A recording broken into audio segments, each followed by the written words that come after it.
శ్రీరామచంద్రుల వారు లంక మీదకి యుద్ధానికి పోయినారు. సీతమ్మని ఇడిపించుకురావడానికి.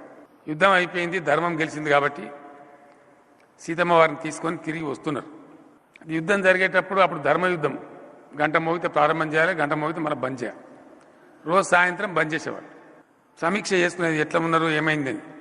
ఒకరోజు రాముల వారు తన సైన్యాధిపతులతో కూర్చొని మాట్లాడుతుంటే వాళ్ళు చెప్పారు, సార్ మన సైడ్ ధర్మం ఉన్నది, ఎటు చేసి మనం గెలవాలి, మరి రాక్షసులు పెద్దగా ఉన్నాయి, మన సైన్యం ఏమో కోతులైపోయినాయి, ఎట్లనే చేసి గెలవాలి సార్ నువ్వు ఆలోచించాలంటే, నా దగ్గర రామబాణం ఉందా, రామబాణం వేస్తే అందరు చచ్చిపోతారు, కానీ అందరు చచ్చిపోవడం కరెక్ట్ కాదు, అది సృష్టి నియమానికి విరుద్ధం. ఏం చేయాలంటే నువ్వే దేవుని నువ్వు ఎట్లన్నా సంభాలించుకో, మొత్తం మీద మనం గెలిచినట్టు చేయమని చెప్తే శ్రీరాముల వారు ఆ బాణం తీసి రామబాణం వేసి రావణాసురునితో సహా మొత్తం చచ్చిపోయి, కానీ విజయం సాధించి రిటర్న్ వస్తున్నారు.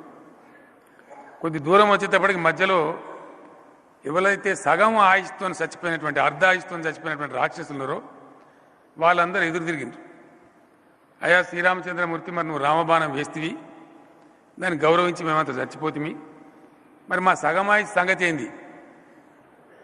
ఏం పర్వాలేదు, కలియుగంలో మీరు ఊరుకో నలుగురు చొప్పున కొట్టి మందిని మీక్కొని తినండి.